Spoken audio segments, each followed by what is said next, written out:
যেহেতু বাচ্চা হইছে, 2 ঘরে 2টা বাচ্চা আছে। আর শাকিব খান আমি আমার মতো উচিত যে সে 4টা বিয়ে করুক, ওই 2টাও থাকুক, আরো 2টা করুক, ঠিক আছে? আপনারে তো অন্যান্য মেয়েরা তো আপনারে বকাবকি করে। কেন ভাই বকাবকি করবে কেন? ওর অ্যাবিলিটি আছে, ও চালাইতে পারবে। ওর জন্য কত মানুষ পাগল, কত মেয়েরা পাগল ভাই।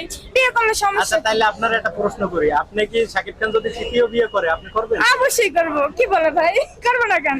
এত বড় একটা অফার কেউ পায় নাকি সহজে? কত মানুষ আছে পায় না এই অফার। এই অফার যদি আমার দিত আমি এক পায়ে রাজি হয়ে যেতাম। আপনার চেহারাও তো সুন্দর, আপনার তো নায়িকার মতোই লাগতেছে। নায়িকার মতো লাগতেছে, নায়িকা না তো। আচ্ছা তারা তৃতীয় স্ত্রী হইতে আপনার হ্যাঁ, তৃতীয় বিয়ে আপনি দিয়ে দিবেন, আপনি দিয়ে দিবেন তৃতীয় বিয়েটা ওর সাথে আমার। তাই? হ্যাঁ, আচ্ছা আমি চেষ্টা করে দেখি যোগাযোগ করে। ওকে, চেষ্টা করেন। আপনি তো রাজি নাকি? অবশ্যই রাজি ভাই। এরকম একটা সুপারস্টার জামাই পাবো, বুঝেন নাই? তুফান যারা এখনো দেখেননি হ্যাঁ। তাদেরকে আপনি কি বলবেন তাদের উদ্দেশ্যে? তাদেরকে বলবো অবশ্যই তুফান দেখতে বলবো, কারণ তুফান